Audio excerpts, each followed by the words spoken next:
Et comment ça va? À la frontière mexicaine, Cora conduit une voiture avec son assistant Emilio. Soudain, elle arrête le véhicule et lui ordonne de sortir pour faire semblant que la voiture est en panne et qu'il est en train de la réparer. Pendant ce temps, Cora commence à observer un camp militaire à proximité. À ce moment-là, un hélicoptère arrive et les soldats déchargent 9 corps, les emmenant à l'intérieur de la base. L'armée a trouvé ces corps dans la forêt, mais personne ne sait qui leur a fait ça. 8 jours plus tôt, un avion transporte 8 passagers, ainsi qu'une hôtesse de l'air et le pilote. L'une des passagères est nerveuse car elle remarque que l'avion survole une immense forêt alors qu'il devrait être au-dessus de l'océan. Elle pose des questions sur le changement de cap et l'hôtesse la rassure en disant que les pilotes ajustent parfois la route en raison des conditions météorologiques. Mais à l'intérieur de la cabine, le pilote est en panique. Le pilote désespère car les systèmes de navigation et de communication sont soudainement tombés en panne. Il tente de contacter les tours de contrôle proches mais ne parvient à parler à personne. Pour aggraver la situation, il réalise que l'avion tombe en panne de carburant. À ce moment-là, il comprend que l'avion va s'écraser. Il envoie alors un message à sa petite amie pour lui dire adieu. Les passagers sont terrifiés pendant que l'avion descend. Mais le pilote réussit à reprendre un contrôle partiel et effectue un atterrissage forcé au milieu de l'immense forêt. De nombreuses parties de l'avion sont détruites et la seule personne qui meurt lors de l'impact est l'hôtesse de l'air. Le reste des passagers survit avec seulement des blessures légères. L'un d'eux, Zach, se rend dans la cabine pour vérifier le pilote et un autre passager, Kevin, l'aide. Il trouve le pilote inconscient avec une branche d'arbre logée dans son corps. Lorsqu'il réalise qu'il est encore en vie, Kevin la retire. Kevin retire rapidement la branche. Au même moment, un autre passager nommé Carlos réussit à ouvrir la porte de l'avion et le moteur prend feu. Une passagère nommée Sonia prend un extincteur et commence à éteindre les flammes. Mais elle est choquée de voir Carlos revenir chercher son sac, alors qu'il aurait dû aider à éteindre le feu d'abord, car le laisser brûler aurait pu mettre tout le monde en danger. Il lui dit que son sac contient des choses importantes et s'en va. Pendant ce temps, Zach et Kevin transportent le pilote dehors,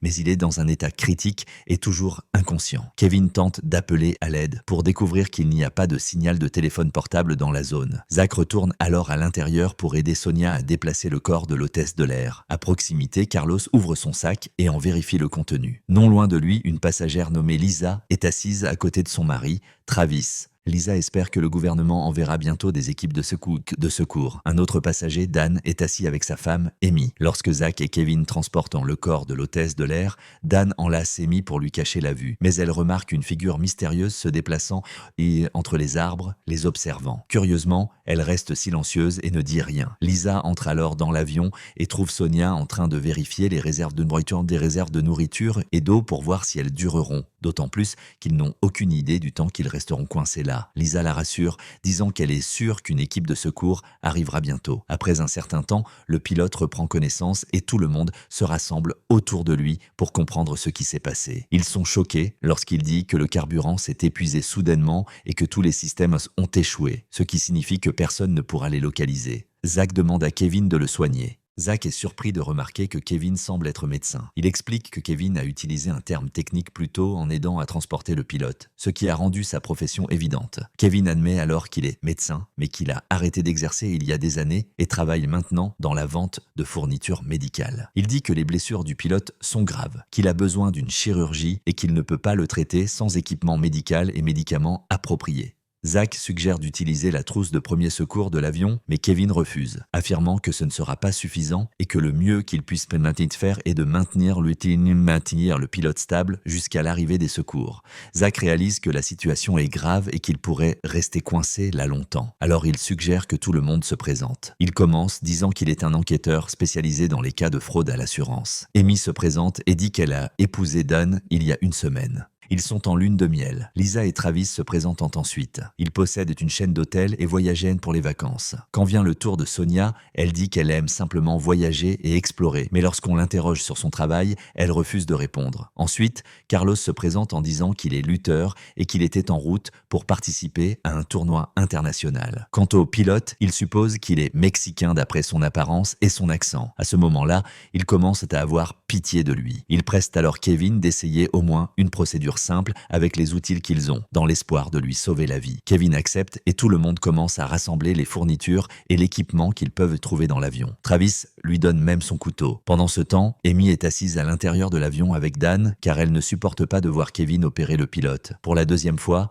elle voit quelqu'un bouger. Elle voit des ombres entre les arbres à l'extérieur de la fenêtre, mais Dan dit que ce n'est que son imagination. Kevin réussit à soigner les blessures du pilote et dit à Zach et Sonia que son état s'est stabilisé. Il affirme que le pilote reprendra connaissance pendant la nuit et devrait s'améliorer un peu. Cette nuit-là, tout le monde s'endort autour de l'avion. Soudain, une personne mystérieuse apparaît, s'approche du pilote et le tue. Le lendemain matin, les passagers sont choqués de découvrir que le pilote est mort et Pilote est mort. Ils supposent qu'il est mort de complications après la procédure ou peut-être d'une sorte d'infection car la jungle est pleine d'insectes. Kevin se sent coupable, se croyant responsable, mais les autres le réconfortent en disant qu'il a fait de son mieux pour le sauver. Il décide de déplacer le corps du pilote et de le placer à côté de l'hôtesse de l'air. En le portant, son téléphone tombe par terre, passant inaperçu. Seul Dan remarque le téléphone tomber. Il le ramasse silencieusement sans que personne ne le voie. Mais Amy l'aperçoit et lui demande ce qu'il compte faire de l'appareil. Il lui dit qu'il l'a pris dans l'espoir de trouver un signal pour appeler à l'aide. Ensuite, il s'éloigne pour qu'elle ne puisse pas l'observer. Il va vers le corps du pilote et lui coupe le doigt pour déverrouiller le téléphone avec l'empreinte digitale, révélant sa véritable intention. Dan veut voler l'argent du pilote sur son compte bancaire, mais échoue car le téléphone exige toujours un mot de passe. À ce moment-là, Lisa sent que quelque chose ne va pas. Elle appelle Travis et lui dit que le pilote n'est pas mort de complications, comme tout le monde le pense. Elle insiste sur le fait qu'il a été étouffé, d'après la couleur de ses lèvres et l'expression de son visage. Elle est convaincue que quelqu'un parmi eux l'a tué. Pendant qu'ils discutent,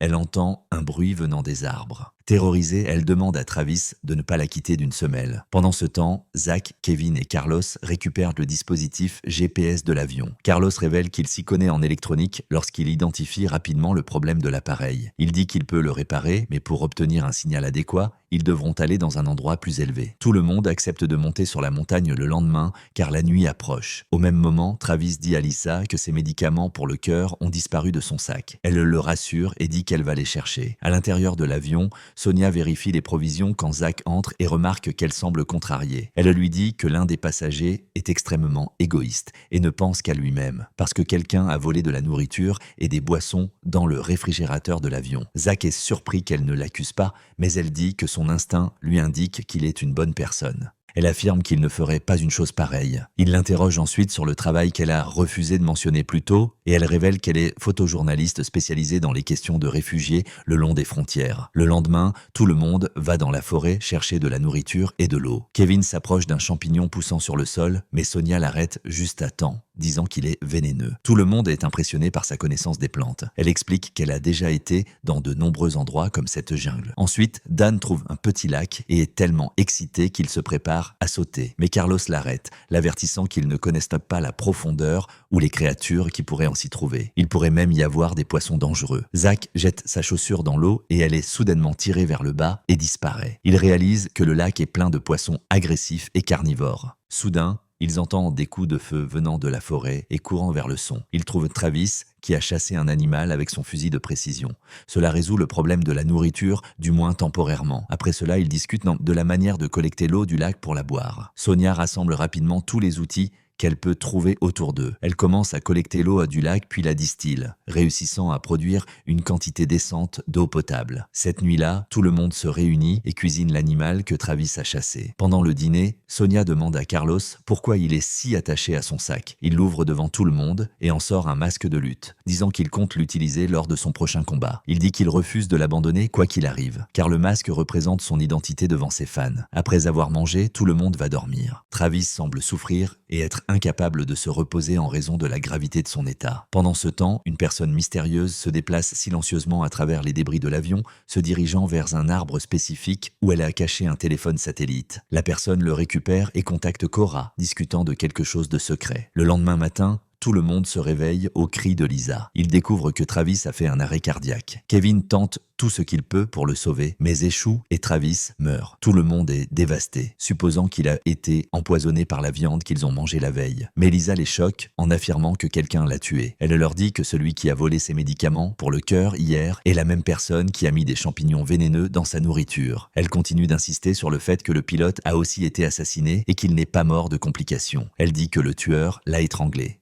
Lisa s'effondre, avertissant que le tueur parmi eux les éliminera un par un. Tout le monde est stupéfait. Plus tard, Sonia est assise seule à l'intérieur de l'avion, terrorisée. Zach entre et tente de la calmer, insistant sur le fait que Travis a simplement mangé trop de viande, ce qui a causé une intoxication alimentaire. Mais Sonia n'y croit pas. Elle est convaincue que quelqu'un l'a empoisonné. Elle explique que Travis a pris le repas d'Amy après qu'elle ait refusé de manger la veille. Cela signifie que le tueur avait l'intention de viser Amy d'abord avant de passer aux autres. Pendant ce temps, Dan fouille le téléphone du pilote quand Amy entre et l'interroge. Il lui dit qu'il a réussi à déverrouiller le téléphone pour essayer de comprendre ce qui s'est passé. Ils trouvent alors le message qu'il a envoyé à sa petite amie, Cora, la même femme que l'homme mystérieux a contacté la veille. Dan et Amy montrent le message aux autres et tout le monde est sous le choc.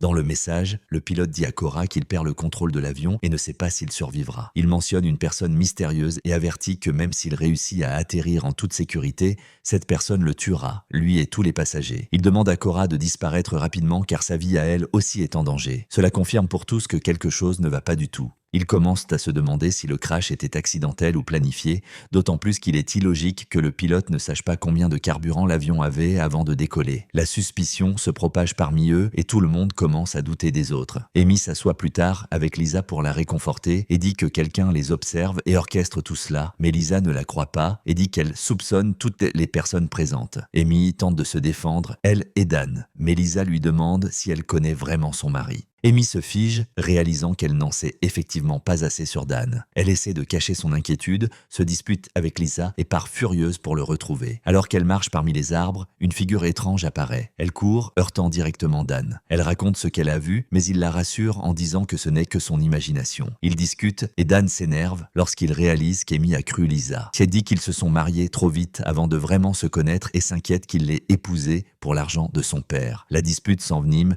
jusqu'à ce qu'Amy soit dépassée et demande à Dan d'apporter son médicament. Lorsqu'il part, elle fouille sa veste et est choquée de trouver plusieurs cartes de visite avec des professions différentes listées sous son nom. Au même moment, Carlos réussit enfin à réparer le GPS. Lui, Sonia et Kevin se dirigent vers la montagne pour signaler leur position. Ils montent pour placer l'appareil dans un endroit assez élevé pour obtenir un signal. Pendant l'ascension, Sonia glisse et manque de tomber de la falaise, mais Kevin l'attrape au dernier moment. Carlos retient Kevin pour l'empêcher de tomber aussi. Le dispositif glisse des mains de Sonia et tombe sur un rocher proche. Elle rassemble ses forces et réussit à l'atteindre. Carlos les tire, elle et Kevin, vers le haut jusqu'à ce qu'ils arrivent tous au sommet de la montagne. Carlos installe l'appareil, l'allume et ils sont émus. Désormais, il y a de l'espoir que quelqu'un les localise et les secourt. Pendant ce temps, Lisa décide d'aller chasser. Zach la suit pour discuter, mais elle pointe immédiatement son arme sur lui, l'avertissant de ne pas approcher. Zach lui dit qu'il comprend sa situation et sait qu'elle ne fait confiance à personne, mais il garantit qu'il n'a rien à voir avec la mort de son mari. Lisa dit qu'elle ne croira rien. Pourtant, elle accepte la réalité et poursuit sa chasse pour fournir de la nourriture. Elle dit qu'elle espère que cette épreuve se terminera bientôt. De retour vers Amy, elle est seule dans la forêt tenant les cartes de visite de Dan. Quand il arrive, elle le confronte et Dan admet qu'il se faisait passer pour des employés à divers endroits, pour gagner de l'argent, car il était pauvre et avait une vie difficile. Amy dit que cela prouve qu'il s'est marié pour l'argent de son père. Et il répond qu'au début c'était vrai, mais qu'après l'avoir rencontrée, il est sincèrement tombé amoureux d'elle. À la fin de la journée, Carlos, Kevin et Sonia reviennent et disent aux autres qu'ils ont configuré avec succès l'appareil sur la montagne. Les équipes de secours devraient donc finir par détecter leur position. Cette nuit-là, tout le monde dort, sauf Carlos, qui reste éveillé pour s'entraîner et garder la forme. Soudain, il sent quelqu'un derrière lui. Lorsqu'il se retourne, il est choqué de voir quelqu'un porter son masque de lutte. Avant qu'il ne puisse réagir, la figure masquée le poignarde, le tuant. Le lendemain matin, le groupe remarque que Carlos a disparu. Il suppose qu'il a quitté la forêt pour chercher une issue, car il avait mentionné cette idée la veille. La seule qui n'est pas d'accord est Lisa, convaincue que Carlos est la dernière victime du tueur et qu'ils trouveront son corps quelque part à proximité. Zach décide qu'ils doivent le chercher. Ils se divisent donc en groupes et explorent la forêt. Après un certain temps, tout le monde revient les mains vides. Kevin exprime alors son inquiétude sur le fait qu'aucune équipe de secours n'est encore arrivée, ce qui signifie que l'appareil ne doit pas fonctionner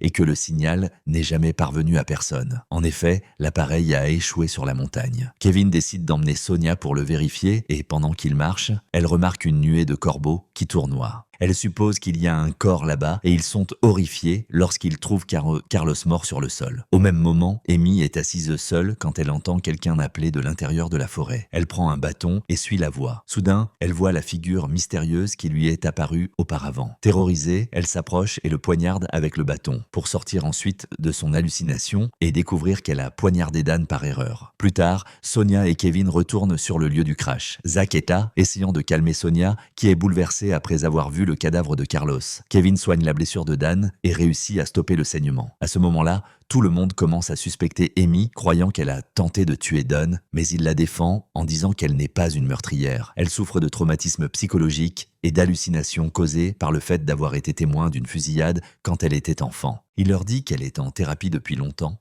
et que le stress de la situation a déclenché son état. Il insiste sur le fait qu'elle n'a rien à voir avec les meurtres. Pendant qu'il soigne Dan, Kevin remarque un tatouage spécifique sur son dos, mais garde le silence. Zach décide d'emmener Sonia et Kevin examiner le corps de Carlos. Là, Kevin leur dit que l'arme utilisée pour poignarder Carlos est le couteau de Travis. Sonia admet que, jusqu'à récemment, elle ne croyait pas qu'il y avait un tueur parmi eux et tentait de se convaincre que les morts étaient des accidents. Mais après avoir vu Carlos, elle est sûre que quelqu'un les assassine. Zach est d'accord, mais veut toujours comprendre le mobile. Pendant ce temps, ailleurs, la femme de Zach, Claire, arrive au siège de la compagnie propriétaire de l'avion, accompagnée d'un enquêteur de l'autorité de l'aviation civile. Ils entrent pour trouver Cora, qui est la propriétaire de l'avion. Claire l'accuse de négligence et tente de lui faire expliquer ce qui s'est réellement passé. Cora répond froidement, disant qu'elle n'a aucune idée de ce qui s'est produit et qu'elle contacte déjà toutes les agences gouvernementales pour rassembler des informations. Elle refuse d'en dire plus et ordonne à Claire et à l'enquêteur de sortir car elle est occupée. Cela la rend méfiante,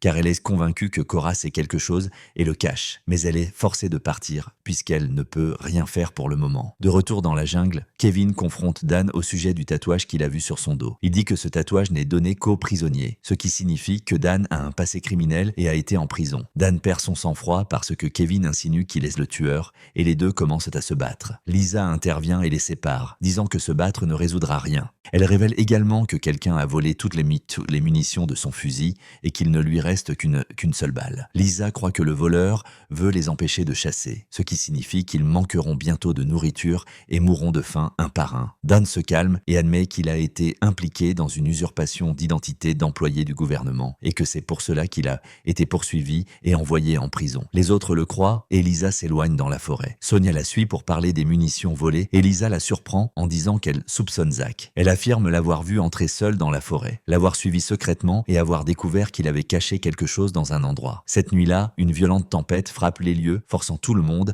à s'abriter à l'intérieur de l'avion. Sonia remarque l'eau de pluie qui s'infiltre, alors ils commencent à boucher les ouvertures. Soudain, quelque chose tombe de la structure. Un important stock de drogues illégales tombe de l'intérieur de la structure de l'avion. Tout le monde est choqué, réalisant que quelqu'un les veut morts à cause de cette cargaison. Sonia en conclut que la compagnie aérienne était utilisée comme façade pour le trafic de drogue. Pendant qu'ils discutent, Amy regarde par la fenêtre et voit la figure mystérieuse bouger dehors. Elle court alors après lui. Les autres remarquent qu'elle est partie et commencent à la chercher. Amy court dans la forêt jusqu'à ce qu'elle voit, enfin, quelqu'un debout devant elle. Cette fois, ce n'est pas une hallucination. La personne est réelle et tient le même couteau utilisé pour tuer Carlos. Il se prépare à attaquer Amy, mais Lisa apparaît et pointe son fusil sur lui, lui ordonnant d'aller appeler les autres. Ensuite, elle dit à l'homme de lâcher le couteau et de se mettre à genoux. Il obéit et jette l'arme, mais soudain, il bouge, disparaît de sa vue et l'embusque par derrière. Il l'étrangle jusqu'à la mort. Le lendemain matin, ils se réunissent autour du corps de Lisa, réalisant qu'elle avait raison sur le fait qu'il y avait un tueur parmi eux. À ce moment-là, Sonia choque tout le monde en accusant Zach. Elle leur dit que Lisa l'a vu cacher quelque chose dans la forêt. Sonia est ensuite allée à l'endroit décrit par Lisa et a trouvé les munitions volées ainsi que l'arme de poing de Zach et pire encore, un téléphone satellite caché parmi ses affaires. Pour elle, cela prouve tout. Zach finit par parler, révélant qu'il travaille comme enquêteur infiltré dans la division des stupéfiants et qu'il avait des informations selon lesquelles la compagnie aérienne faisait de la contrebande de drogue. C'est pourquoi il a pris le vol. Il insiste sur le fait qu'il ne sait rien des munitions ou du téléphone satellite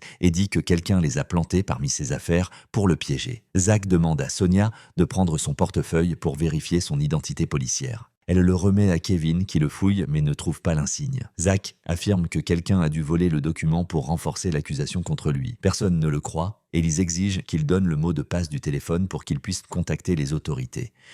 Zakakistia insiste sur le fait que le téléphone n'est pas à lui, donc il ne connaît pas le mot de passe. Dan perd son sang-froid et l'assomme. Après un certain temps, il reprend connaissance et se retrouve attaché à un arbre. Sonia s'approche de lui et demande à nouveau le mot de passe du téléphone. Zach insiste sur le fait qu'il ne sait rien de l'appareil et la supplie de lui faire confiance, disant que s'il avait voulu les tuer, il aurait déjà pu utiliser l'arme. Il lui dit aussi que quelqu'un l'a vu entrer dans la forêt et a profité de l'occasion pour planter les munitions et le téléphone, volant son identité pour le piéger. Mais Sonia ne le croit pas et le laisse attaché. Elle retourne vers les autres. Dan suggère qu'il torture Zach jusqu'à ce qu'il avoue et ils tirent au sort pour décider qui le fera. Le sort tombe sur Kevin, qui est nerveux et mal à l'aise avec l'idée. Mais Dan le convainc que c'est le seul moyen de faire parler Zach. Sonia décide alors d'emmener Dan et Amy en haut de la montagne pour vérifier pourquoi le GPS ne fonctionne pas. Pendant ce temps, Kevin va voir Zach et commence à le battre et à le torturer, exigeant le mot de passe du téléphone. Malgré la douleur, Zach continue de nier savoir quoi que ce soit. De l'autre côté, Sonia et les autres atteignent l'unité GPS et découvrent qu'elle est effectivement défectueuse. Mais Sonia réussit à la réparer. De retour en ville, Claire est au bureau de l'aviation civile essayant d'obtenir l'autorisation de chercher Zach. Le directeur lui dit que les autorités mexicaines ont reçu un signal du dispositif GPS venant de la jungle. Ils ont réussi à localiser le signal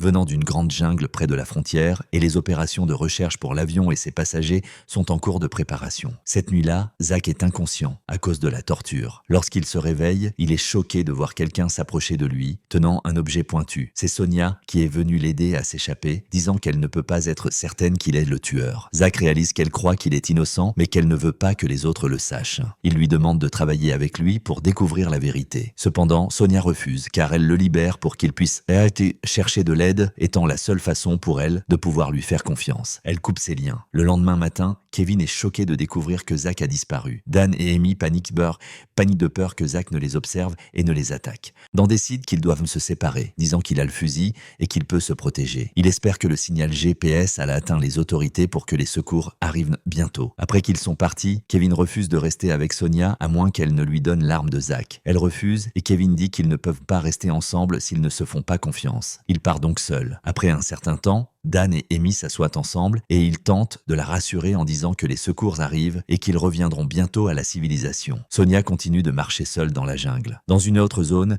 Zach cherche également une issue. Soudain, un cri résonne dans la forêt. La voix d'Amy. Sonia et Zach l'entendent tous les deux et courent vers le son, arrivant en même temps. Ils sont horrifiés de trouver Dan et Amy morts sur le sol. Ils ont été poignardés par le tueur. Kevin arrive quelques instants plus tard et est sidéré par la scène. Sonia pointe immédiatement son arme sur Zach et Kevin, croyant que l'un d'eux les a assassinés. Kevin saisit rapidement le fusil de Dan, le pointe sur Sonia et lui ordonne de baisser son arme. Il dit qu'il sait qu'elle a aidé Zach et que cela signifie qu'ils les ont tués tous les deux. Sonia admet avoir aidé Zach, mais seulement parce qu'elle croit qu'il n'est pas le tueur. Elle nie les avoir tués et accuse Kevin à la place. Zach intervient et demande de baisser les armes, disant que ce n'est pas le moment de se retourner les uns contre les autres. Il insiste sur le fait qu'ils doivent rester unis jusqu'à l'arrivée des secours. À ce moment-là, ils entendent tous un hélicoptère survoler la zone, mais l'appareil est trop haut et, à cause des nuages et des arbres denses, le pilote ne peut pas les voir.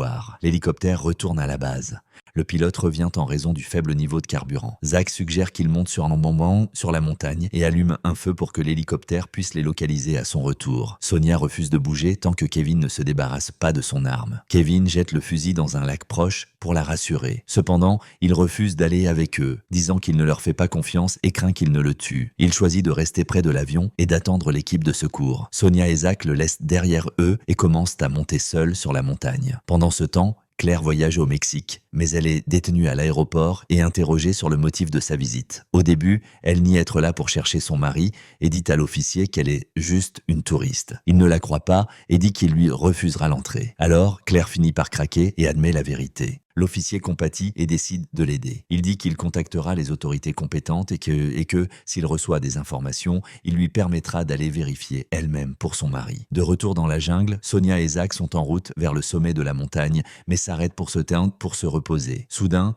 ils entendent un coup de feu. Comme Kevin a jeté le fusil à l'eau, cela signifie que quelqu'un d'autre doit avoir une arme. Inquiète pour Kevin, ils reviennent en courant. Lorsqu'ils arrivent, ils le trouvent gisant au bord du lac, une balle dans le dos. Son visage est submergé dans l'eau et les poissons sont en train de le manger. Zach ramène le corps et découvre que les poissons ont complètement dévoré son visage, le laissant défiguré. Sonia et Zach réalisent que quelqu'un les observe depuis le début et les élimine un par un. La nuit approchant, ils décident de dormir à l'intérieur de l'avion et de verrouiller la porte. Le tueur mystérieux apparaît. Le tueur récupère le téléphone satellite et appelle Cora. Il conclut un accord avec elle et elle dit qu'elle fera exactement ce qu'il lui demande. Le lendemain, Zach et Sonia arrivent au sommet, mais la zone est couverte de nuages denses. Ils décident de se reposer puis de ramasser du bois pour faire un feu de signalisation. Zach est blessé, alors Sonia va ramasser le bois seule. Il l'observe jusqu'à ce qu'elle disparaisse dans le brouillard puis crie en lui demandant de continuer à parler. Sonia lui dit qu'elle sent un mouvement à proximité. Soudain, le tueur apparaît derrière elle, la frappe violemment et la laisse inconsciente. Zach entend la chute et s'alarme. Le tueur masqué surgit devant lui, tenant l'arme qu'il a prise à Sonia. Zach demande pourquoi il fait ça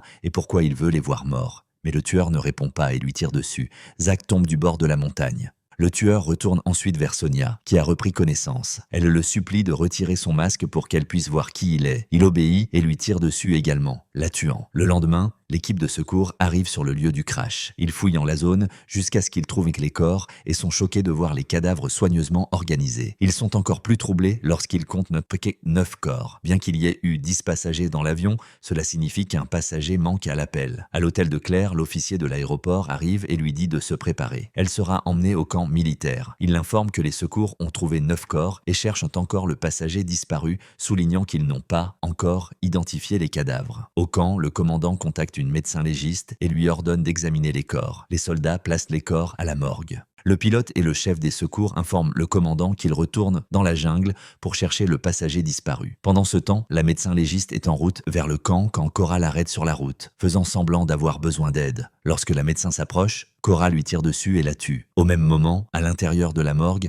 quelqu'un parmi les corps commence à bouger. Une main s'étend, saisit un couteau et coupe le sac mortuaire. C'est Kevin qui était derrière tout cela depuis le début. Il se déplace silencieusement parmi les cadavres, se cachant. De retour vers Cora, elle arrive au camp et parle au commandant, insistant sur le fait qu'elle doit examiner les corps immédiatement car elle n'a pas beaucoup de temps. Il envoie un soldat avec elle à la morgue et dès qu'ils entrent, Kevin l'attaque, le laissant inconscient. Il s'avère que Cora est la petite amie de Kevin et elle est stupéfaite. Elle est abasourdie de voir qu'il a caché la drogue à l'intérieur des corps. Il trouvait du carburant à l'intérieur de la morgue. Ils mettent le feu, prennent la drogue et s'enfuient. Pendant ce temps, Claire arrive au camp, montre sa carte de sécurité et dit au commandant qu'elle est là pour identifier son mari, l'un des passagers. Le commandant commence à l'emmener vers la morgue quand soudain, celle-ci explose juste devant eux. À ce moment-là, Kevin et Cora s'enfuient en voiture, profitant du chaos pour s'échapper du camp militaire. De retour dans la jungle, nous voyons Zach qui a survécu à la chute. Lorsqu'il entend l'hélicoptère de secours survoler la zone,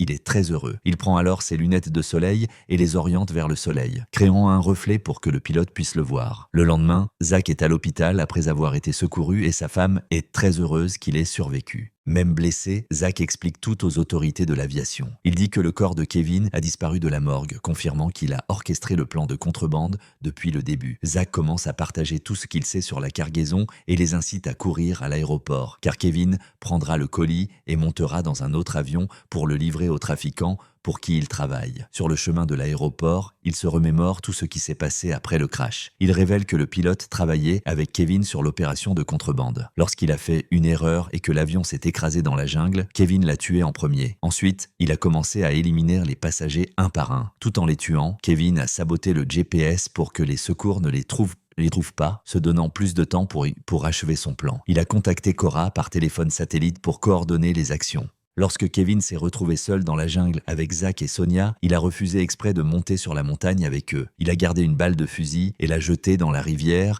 créant un bruit de coups de feu pour que Zach et Sonia croient que quelqu'un d'autre était armé. Il a retiré ses vêtements et en a habillé le cadavre de Dan, faisant croire qu'il avait reçu une balle dans le dos. Ensuite, il a poussé son visage dans le lac pour que les poissons le mangent, rendant l'identification impossible. Zach et Sonia sont tombés dans le piège et ont cru que Kevin était mort. La phase finale du plan de Kevin était de cacher la drogue à l'intérieur des cadavres des passagers. Alors, il a utilisé le médicament pour le cœur volé à Travis et en a pris une forte dose pour perdre connaissance. Ensuite, il s'est placé parmi les corps. Lorsque l'équipe de secours est arrivée, elle l'a transporté avec la drogue hors de la jungle. Kevin a fait en sorte que l'armée déplace la contrebande pour lui et il est maintenant chez lui, en train de préparer le petit déjeuner pour Cora, lui racontant tout ce qu'il a fait après le crash. Elle est impressionnée par son intelligence et Kevin se prépare à partir pour l'aéroport. Mais avant de sortir, Cora lui dit qu'elle se sent très mal. Il révèle qu'il a mis des champignons vénéneux dans sa nourriture, puis place le téléphone satellite du pilote devant elle, révélant son châtiment. Puisqu'elle le trompait avec le pilote,